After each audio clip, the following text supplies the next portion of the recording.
Hello Brovers, di video ini kita akan menjelaskan kelanjutan kisah setelah Takie Genji lulus, di mana ada seorang pria yang masuk ke sekolah Suzuran dan awalnya dianggap remeh atau dianggap pecundang. Namun nyatanya sosok pria ini sangat kuat sekali, bahkan menjadi salah satu monster terkuat Suzuran pada masanya. Tidak hanya itu, ia bahkan berhasil mengimbangi sosok Rindaman atau Megumi Hayashida yang merupakan sosok monster terkuat Suzuran sepanjang sejarah. Penasaran sama ceritanya? Tanpa berlama-lama lagi, ikuzo. Ini dia alur cerita Crows, and welcome back to Story Movie by Cliponex.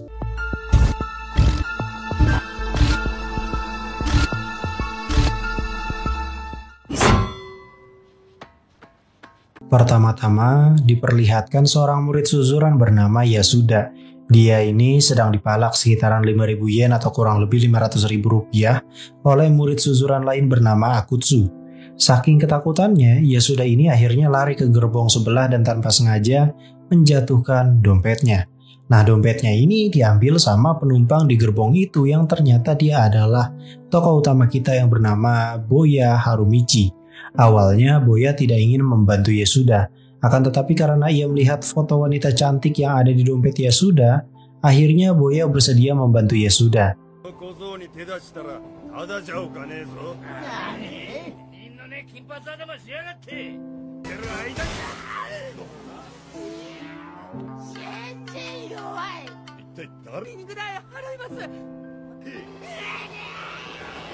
Akhirnya, si Yasuda ini tetap kena bully cuy sama Akutsu di kereta itu. Siang harinya, Boya datang ke sekolah terkuat di muka bumi yaitu Suzuran, di mana ia akan mendaftar jadi murid baru di sana dan ternyata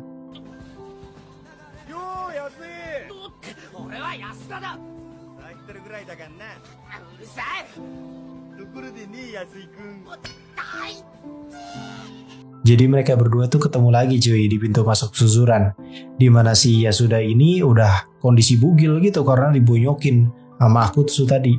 Di situ Boya ngembaliin dompetnya Yasuda, yang sebenarnya ini bagus ya karena uang Yasuda jadi aman. Ia pun menjadi tertarik untuk balas dendam ke Akutsu karena ternyata wanita cantik yang ia lihat di dompet Yasuda adalah adiknya Yasuda. Singkat cerita, ia masuk kelas dan langsung memperkenalkan diri. Salah satu murid yang bernama Hiromi atau anggota dari trio Ebisuka meremehkan Boya. Tiba-tiba,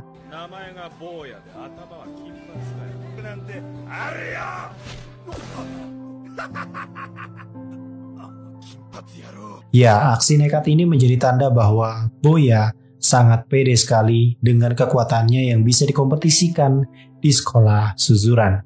Setelah jam istirahat, Boya akhirnya melihat Akutsu dan gengnya yang hendak ke toilet. Ternyata mereka sedang membahas trio Ebisuka yang kemungkinan akan berkonfrontasi lagi dengan Bando Hideto. Yang gak ngerti sama alurnya bisa tonton ketiga film live actionnya dulu ya. Itu cukup berhubungan, udah gua recap tiga-tiganya dalam satu video, kalian bisa cek aja. Nah, mereka ini ternyata punya tujuan untuk bergabung bersama Bando dan akan mengalahkan trio Ebisuka. Tak lama dari itu, Boya datang untuk menyelesaikan pertarungan. Akan tetapi, ia diserang tiba-tiba oleh Hiromi, yaitu anggota trio Ebisuka.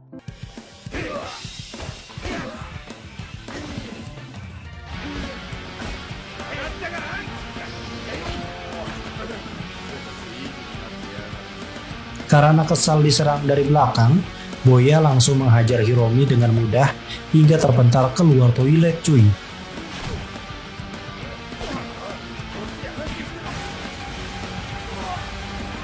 Disinilah gerombolan Akutsu sadar bahwa yang mereka lawan bukan pria biasa, karena sekelas anggota trio Ebisuka bisa ia kalahkan dengan mudah. Sore harinya, Boya memberikan bajunya Yasuda. Di saat yang bersamaan, para murid ini dibuat geger karena kalahnya komplotan Akutsu dan Hiromi yang dihajar oleh seseorang. Nah, si Hiromi sendiri habis tuh cuy disemprot oleh anggota lain karena kalah gitu kan dengan seorang anak baru. Keesokan harinya, Boya dan Yasuda sedang jalan tuh di lorong sekolah.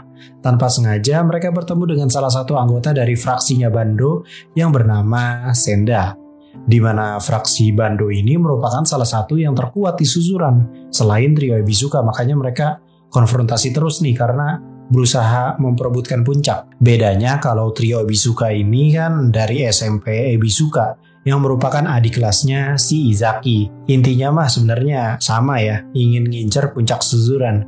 Sepulang sekolah, Boya yang sedang menunggu Yasuda ditemui oleh Makoto dan Pon untuk membalaskan kekalahan Hiromi.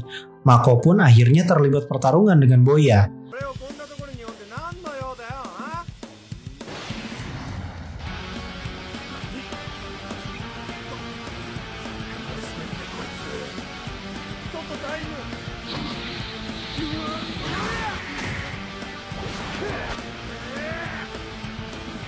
Ternyata Boya sama sekali tidak melawan karena ya nggak mau nyari ribut aja gitu. Dan emang tujuan dia pengen nyari Yasuda sebenarnya tadi siang. Tapi karena foto adiknya Yasuda ini dibuat terjatuh oleh Makoto, ia pun langsung menendang Makoto hingga dinyatakan kalah.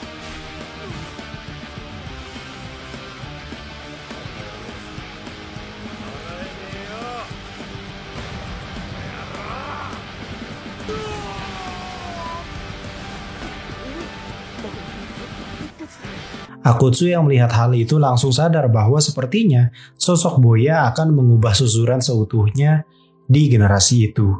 Terjadi time jump lah setelah Bando kembali ke Suzuran karena dia itu sempat kena skorsing ya. Saat itu, Bando disambut oleh trio Ebisuka yang masih punya niat menggulingkan fraksi Bando di Suzuran. Disinilah trio Ebisuka menemui Yasuda untuk menanyakan perihal Boya. Mereka sadar bahwa Boya jauh lebih kuat dari mereka. Kekuatannya sangat dibutuhkan untuk menggulingkan si Bando dari Suzuran. Intinya trio Ebisuka butuh bantuan lah. Nah sekarang Bando menugaskan Yamazaki dan Senda untuk menghadapi Pon dan Mako. Hiromi sendiri akan dihadapi oleh Bando. Singkat cerita, rencana mereka berjalan dengan mulus.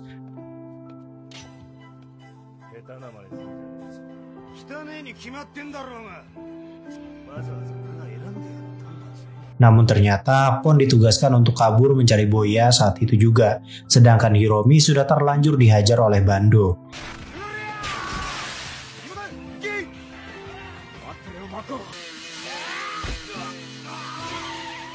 Disinilah Pon meminta bantuan pada Boya di mana si Yasuda membujuk Boya dengan mengaitkannya pada adik cantiknya. Singkat cerita Boya pun gasken ke lokasinya si Mako gitu ya. Akan tetapi ternyata Senda sudah membuat Mako itu habis babak belur cuy.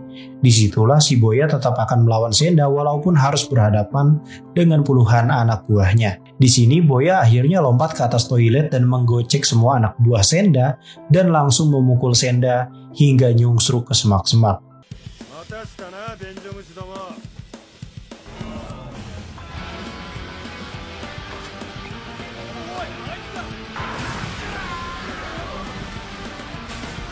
Hal ini dilihat puluhan orang anggota Senda hingga membuat mereka semua tuh kocar-kacir paburencai lah. Keesokannya keberadaan Boya Harumichi sudah semakin melekat di murid Suzuran karena ya puluhan anggota Senda ini pasti nyebarin berita tersebut gitu ya. Nah hal tersebut akhirnya membuat Bando memindah targetnya ke Boya Harumichi karena jelas Boya lebih kuat dari trio Ebisuka.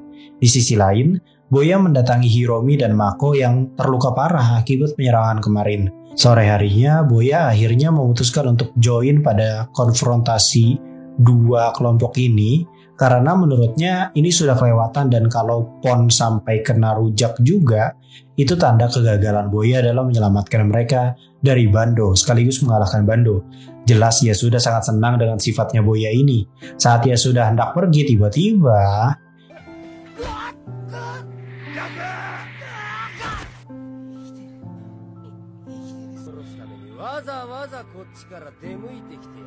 ya, ternyata ya sudah dibuat terjatuh hingga terluka parah cuy oleh Yamazaki. Boya yang tidak terima harus mengurungkan niatnya untuk menghajar Bando saat itu juga. Karena si Yasuda ini kan sudah terkapar lemas gitu ya cuy, jadi butuh pertolongan pertama dulu nih.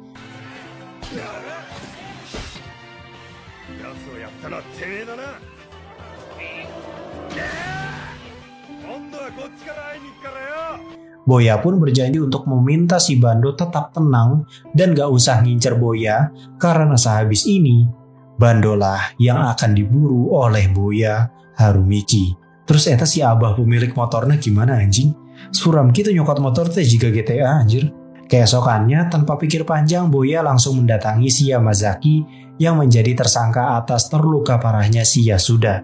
Ternyata si Yamazaki ini udah jiper duluan cuy karena dia sudah tahu kalau Boya bukan tandingannya. Boya yang ingin menghadapi fraksi Bando malah terpeleset jatuh. Hal itu dimanfaatkan oleh anak buahnya Bando, sedangkan Yamazaki pergi dari situ. Akan tetapi dalam waktu singkat semua anak buah Bando dibuat babak belur dan Boya berhasil menyusul Yamazaki dengan menumpang di salah satu mobil.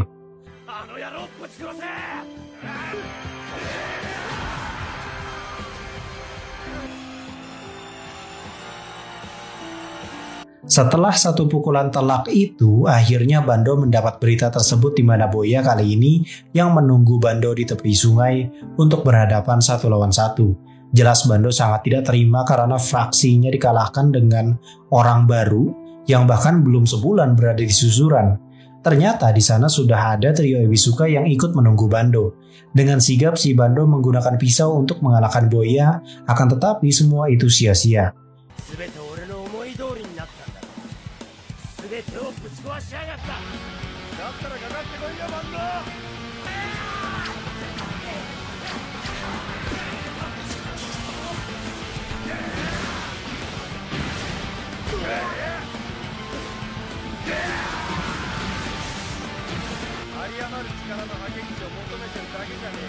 Ya, Bando kalah telak oleh Boya.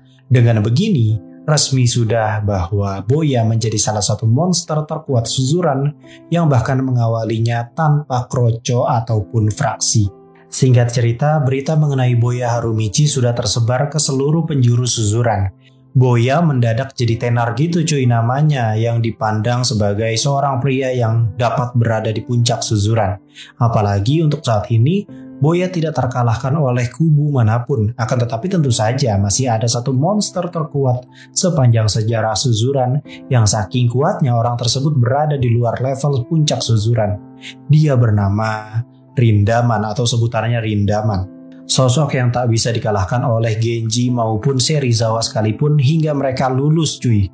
Sosok Rindaman ini bisa dibilang menjadi benteng paling tebalnya puncak suzuran karena selama masih ada Rindaman, walaupun orang tersebut sudah berada di tahta fraksi terkuat gitu ya, fraksi yang lain gitu atau murid-murid yang lain gak bakal mau tunduk semudah itu karena patokannya mereka itu ya tetap Rindaman. Boya yang mendengar cerita mengerikan itu justru penasaran dengan sosok Rindaman yang dirumorkannya kan kuat banget gitu ya. Namun ia sudah memperingatkan Boya untuk gak perlu cari masalah jika memang tidak terseret ke masalah. Apalagi yang ia targetkan Rindaman gitu cuy. Jalan satu-satunya lebih baik putar balik cuy, atau urungkan niat untuk melawan Rindaman. Ia sudah sempat mendapat rumor kalau Rindaman sempat dipenjara. Perbedaan umur antara Rindaman dengan siswa lain itu sekitar 2-3 tahun gitu. Nah di situ si Boya malah makin menjadi-jadi karena sangat penasaran gitu ya dengan sosok monster legenda itu. Sedangkan di sisi lain, keseharian si Rindaman di sekolah itu ternyata diamati terus sama orang di sekitar dia karena saking melegendanya sosok Rindaman ini. Sedangkan trio Ebisuka sendiri sedang mendiskusikan kekuatan Rindaman dan Boya. Mereka sebenarnya sangat yakin bahwa Rindaman itu jauh lebih kuat gitu ya dari Boya. Karena mau bagaimanapun orang yang ditempa di tempat paling mengerikan itu tentu saja jauh lebih kuat secara fisik, mental hingga battle IQ. Tak lama dari itu tiba-tiba Bandoがやられたらしい。坊や春道っていう転校生。Ya, biangnya datang guys. Jelas mereka bertiga langsung kena mental. Padahal Rindaman hanya ingin menanyakan siapa yang kalahkan Bando. Dan kini ia tahu sosok Boya Harumichi yang punya potensi untuk menduduki puncak suzuran. Di sisi lain, Boya yang sedang berjalan bersama Yasuda tanpa sengaja bertemu dengan Rindaman. Disinilah tingkah laku tengilnya Boya diperlihatkan pada Rindaman, di mana ia berusaha untuk memprovokasi Rindaman. Akan tetapi Rindaman yang sudah tak gentar dengan semua itu, Ya cuek aja hingga akhirnya naik darah juga cuy ujung-ujungnya. 人の噂なんて当てになんねえからさ。なあ。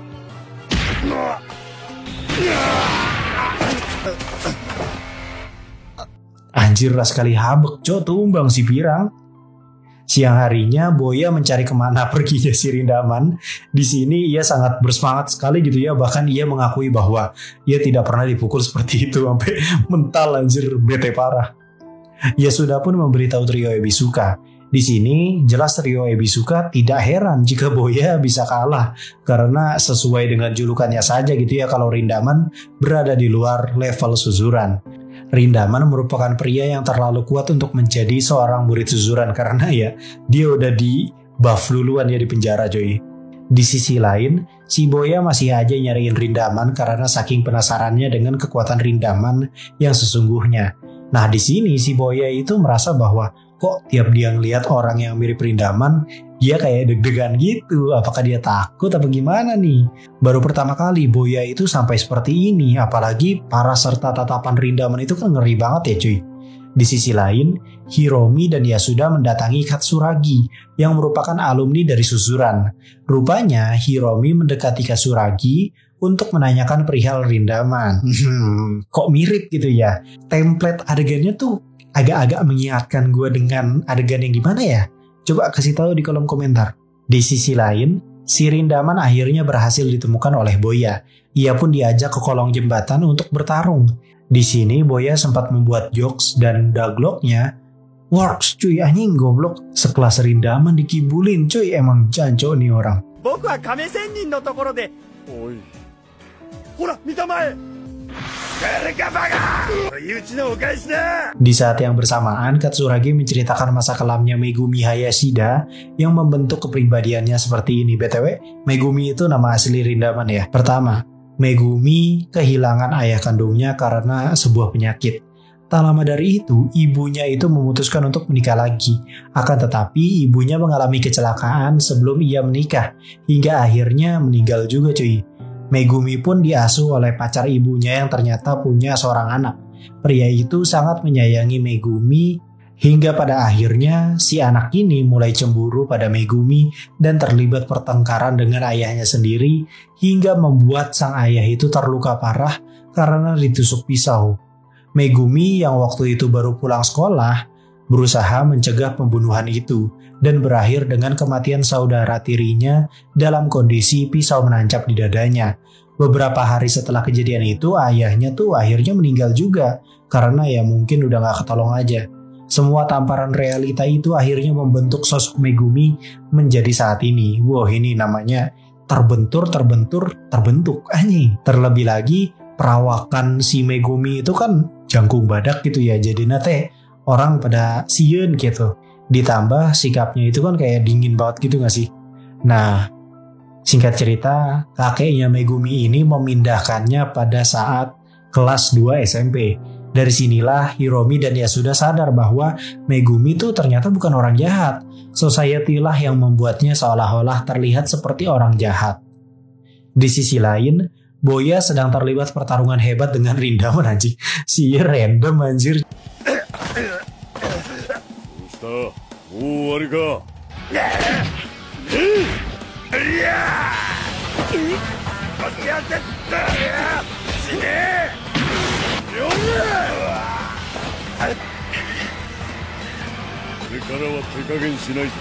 Ya, pertarungan mereka itu sangat sengit cuy. Bahkan keduanya sudah mulai terdapat luka, namun Megumi baru saja memutuskan untuk memulai pertarungan seriusnya. Sedangkan Hiromi sendiri yakin bahwa Rindaman mungkin bisa saja diimbangi oleh sosok Boya. Balik lagi ke pertarungan brutal mereka.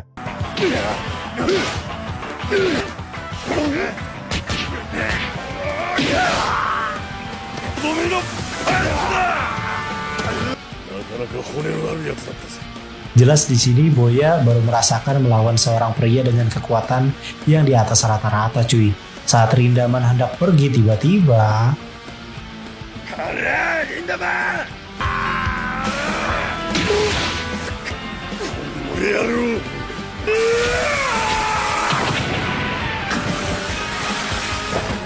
Pertarungan tersebut diakhiri dengan tumbangnya Rindaman untuk sementara waktu dan terpentalnya Boya ke sungai.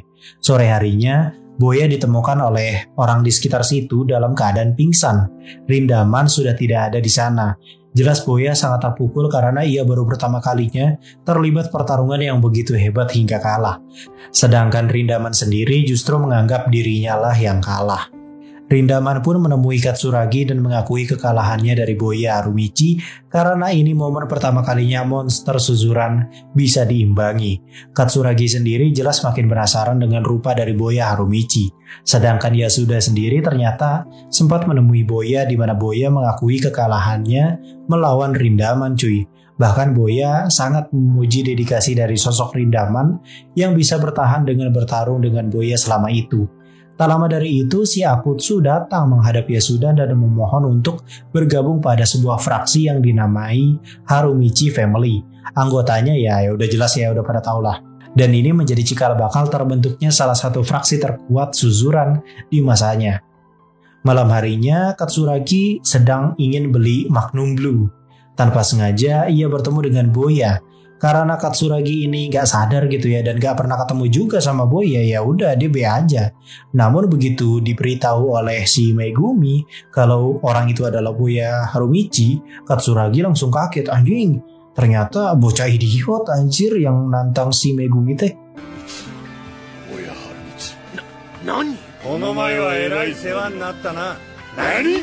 Di sini Megumi dan Boya kebingungan karena mereka berdua mengaku kalah cuy. Jelas ini jadi momen pertama kali dalam sejarah juga gitu ya. Katsuragi melihat Megumi merasa mempunyai rival dan bertingkah konyol di depan rivalnya. Sedangkan si Boya justru rada spot jantung gitu ya karena kondisi dia belum mendingan udah ketemu si Bedagung itu lagi. Di saat yang bersamaan, ternyata Senda ini sedang diteror cuy oleh Armamen karena mereka ini udah ketahuan kalah telak gitu ya oleh seorang anak baru di suzuran yang bernama Boya Harumichi. Salah satu anggota yang bernama Ryushin pun dari Armamen diperintahkan untuk memberikan hukuman pada Senda berupa serangan yang mematahkan kaki dan tangannya. Keesokannya mereka mendatangi Yamazaki untuk diinterogasi. Di saat yang bersamaan, Boya menolak penawaran dari Yasuda karena tujuannya itu untuk menyatukan suzuran. Sedangkan Boya sendiri hanya ingin senang-senang aja gitu ya di suzuran, gak mau repot lah pokoknya. Pengen independen aja lah intinya. Ia pun dipanggil ke rooftop oleh trio Ebisuka. Disitulah Boya ditawari bokep cuy oleh Mako agar mau dibujuk untuk ngobrol bareng gitu terkait hal ini. Baru deh si Boya dijelaskan perihal kasus pembunuhan yang kuat diduga dilakukan oleh The Front of Armamen.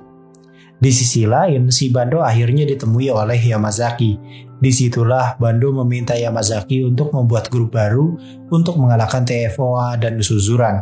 Akan tetapi Yamazaki sudah berkhianat dan kini berada dalam naungan TFOA. Bando pun akhirnya dirujak cuy oleh TFOA. Namun setelah Bando terkapar, Yamazaki juga menjadi sasaran karena ia tetap dianggap pengkhianat. Di sisi lain, Boya tidak mau ikutan masalah ini dan memerintahkan trio Ebisuka untuk pergi dari masalah ini. Akan tetapi, Hiromi paham bahwa maksud dari Boya seperti itu adalah agar para temannya tidak terkena masalah ataupun terluka. Cross ditutup dengan Boya yang akhirnya menjadi sasaran berikutnya, The Front of Armamen. Oke, itu tadi adalah alur cerita dari Cross yang bertepatan setelah kejadian Crow Zero. Jadi, kalau kalian yang penasaran sama kelanjutan kisahnya bisa langsung lanjut di manganya aja ya, itu udah lengkap dan jelas. Kalau untuk live action kita tunggu saja adaptasinya yang tentu saja berada di timeline sekarang ya dan mengambil beberapa referensi dari karakter lama walaupun semua karakternya baru, cuman ya entah itu outfit ataupun sifatnya dibikin mirip. Bahkan banyak adegan yang emang kembali di callback gitu cuy untuk menjadi fan service untuk fans manganya. Yang baca manga pasti paham lah adegan-adegan mana aja yang sengaja dibuat mirip gitu ya. Mungkin segitu dulu, gua Clipon X pamit undur diri and I'll come see you next time.